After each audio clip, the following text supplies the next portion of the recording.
kasih ya Bu ya atas kesempatannya kami bisa mendapatkan ilmu atau inspirasi, terutama salah satunya anak ibu bisa berwirausaha dan sukses gitu ya Bu ya, sampai usahanya bisa sebesar ini. Nah, barangkali di sini ada salah satu tips atau motivasi bagi entrepreneur muda di Indonesia supaya mereka semangat untuk menjalankan bisnisnya gitu. Gimana nih Pak? Atau ini dari sisi orang tua berarti ya? ya. Kalau dari sisi orang tua saya kira gini, yang pertama orang tua harus jeli, ini anak bakatnya mana. Anak saya yang ngelola ini itu dari kecil kelihatannya itu kadang suka tiba-tiba nanam ubi, diambil dibakar, keliling ke sawah ngambil apa. Nah itu dari kecil sudah kelihatan tuh yang agro gitunya tuh. Terus yang kedua, orang tua juga harus jeli juga, ini lihat kelemahan dan kelebihannya apa nih. Ini yang anak saya yang gede ini mungkin kelebihannya di detail sekali. Kalau ada apa-apa, nah, makanya ketika waktu itu di bulan Oktober dia mencoba membuat yang kecil, tadinya nggak segede gini, tadinya bikin instalasi yang dikit-dikit untuk tugas mata kuliah di kampus itu. Maka ketika saya lihat terus, nah, maka di situ peran orang tua jeli ya, apalagi saya dulu basicnya manajemen, jadi biarkan air mengalir, tapi jangan coba dibendung tuh air, biarkan aja mengalir terus. Ini juga sebenarnya belum besar-besar amat. Kalau kita target secara manajemen, ini kita malahan ke agronya itu, ilmu agronya saya kira kurang banyak. Ini malah sisi marketingnya. Makanya antara basic agro dengan basic marketingnya itu gedean basic marketingnya. Makanya kita start di Januari, target sampai dengan Desember itu brand Ananta hidroponik biar ngalir dulu. Nah, ketika anak saya main-main instalasi dikit-dikit di bulan Oktober sampai bulan Desember meriset, saya mati terus. Maka ketika dia mencoba bagaimana kalau dibuat besar, pertanyaan saya adalah siap nggak? Nah, yang kedua, biarkan saja karena dia sudah punya ilmu marketingnya. Karena prinsipnya marketing itu jangan dulu pusing ini dijual kemana nih. Malah yang benar adalah gimana orang supaya datang ke sini membeli produk kita. Nah, makanya dia biarkan saja terus dibuatlah sebesar ini dulu.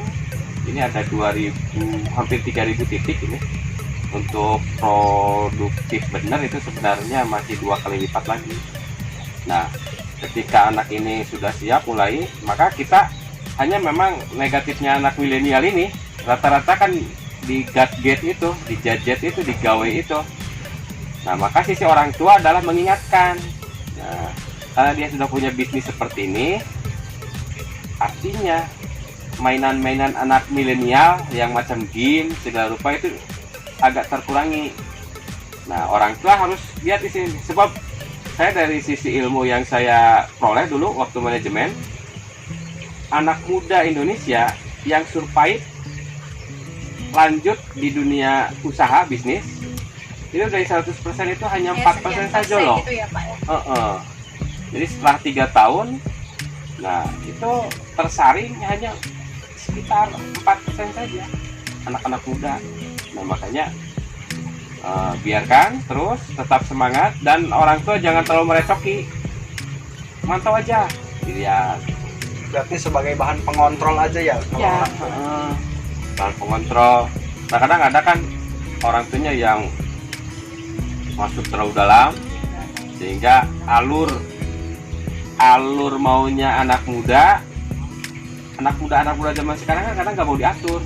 Nah, gimana sih orang tua yang paham anak muda itu? Nah, jadi dilepas, jangan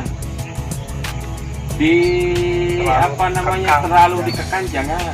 Nah, itu memang perlu orang tua yang istilahnya apa namanya, yang bijaksana, yang paham benar maunya anak-anak itu seperti apa. Saya punya anak dua, mental dua-duanya beda-beda. Jadi yang ini hobinya ini, yang ini hobinya ini. Nah kita lihat nih, ini cocoknya di mana. Mungkin anak saya cocoknya di bisnis model begini. Gitu. Berarti sudah itu ya Pak.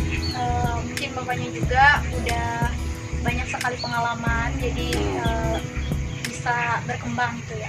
Nah barangkali dari Ibu ada tips bagi anak-anak muda yang mau jadi entrepreneur sukses kayak gini?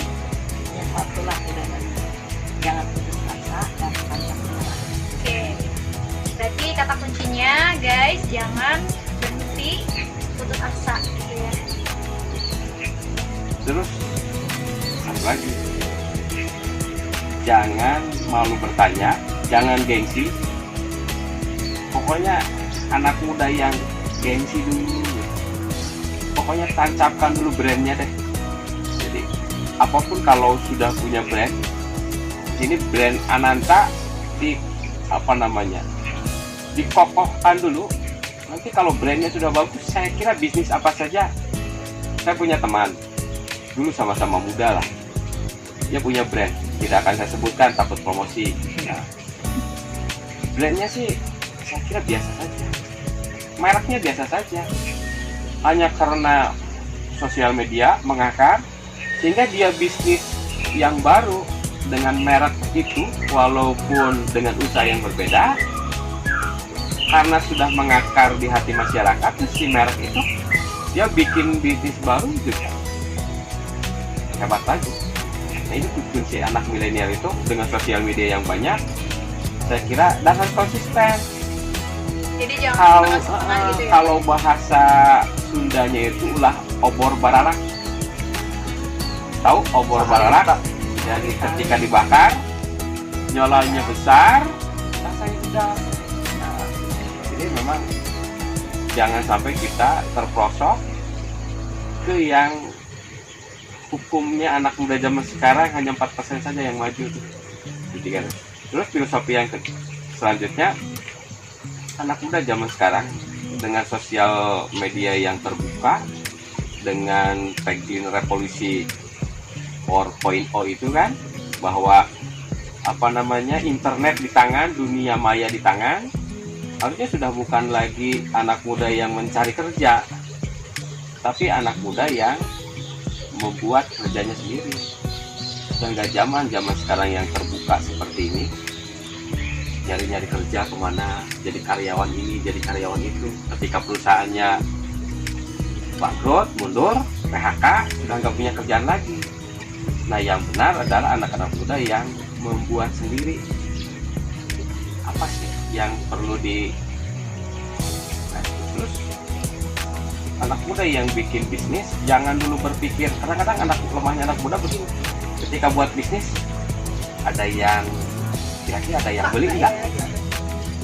Kira-kira ada yang gimana bisa gitu ya? enggak?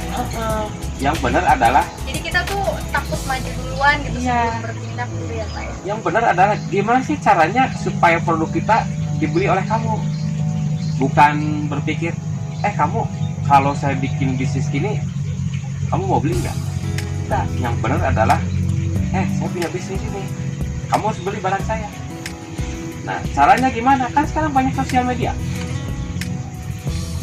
Permainan kalimat yang menggugah, yang persuasif, dibikin yang bagus. Makanya anak muda banyak-banyaklah membaca, banyaknya berliterasi, supaya ketika menyampaikan sesuatu bisa menggugah orang lain membeli produk kita. Loh banyak contohnya kan, yang model-model serabi, ada serabi inul, ada serabi apa. Saya yang belum pernah makan serabi inul saja, dalam benak saya sudah mengatakan, ini serabi inul enak. Yang Padahal saya kelihatan belum beda pernah berarti ya. Nah ini kan orang yang pertama membuat brand serabi ini itu hebat ini. Sampai orang yang belum beli saja sudah merasa enak. Saya enak nih serabi ini. Atau martabak apa tuh, Denis. Loh, martabak Denis yang kelas lokal aja sudah mengakar kan. Saya belum pernah makan ini. Tapi karena dengan brand itu saya yang belum pernah jajan aja sudah penasaran apa sih ini? Apa namanya enaknya martabak Dennis. Nah sebenarnya dengan sosial media yang seperti ini membuat ini saya banyak nih pengalaman anak muda yang orang nggak punya toko aja di sosial media dibayangkan kayak punya toko, padahal di gambarnya itu nggak ada tokonya kan. Mungkin tokonya milik orang, mungkin milik apa, backgroundnya di mana, ditampilkan di Facebook seolah-olah dia punya toko hebat sehingga orang-orang delivery order, padahal dia hanya dapur sederhana saja. Banyak itu teman-teman saya yang seperti itu. Jadi kuncinya adalah kreativitas, jangan pernah putus asa. Dan saya punya prinsip nih, bahwa anak muda yang hebat itu harus dimulai usahanya, bisnisnya di bawah 24 tahun. Anak muda yang memulai bisnis di bawah 24 tahun, apakah akan untung? Pasti akan rugi. Tapi dengan kerugiannya itu, nanti kelak dia akan tahu, oh nanti kita nggak boleh seperti itu lagi. Karena akan jadi kerugian, kegagalan itu akan menjadi pemicu menjadi yang lebih baik lagi. Saya pegang erat-erat itu. Saya itu apa namanya, Ahmad siapa, Dahlan Iskan, dia mengatakan seperti itu. Anak muda itu harus berbisnis di bawah 24 tahun. Makanya mumpung belum 24 tahun, ayo belajar bisnis. Nggak ada alasan tuh bahwa saya masih kuliah, saya masih sekolah. Nah, anak-anak yang kuliah justru membuka peluang yang lebih besar. Peluang apa? Pasar. Bayangkan manajemen yang lumayan. Nah, ya seperti itu.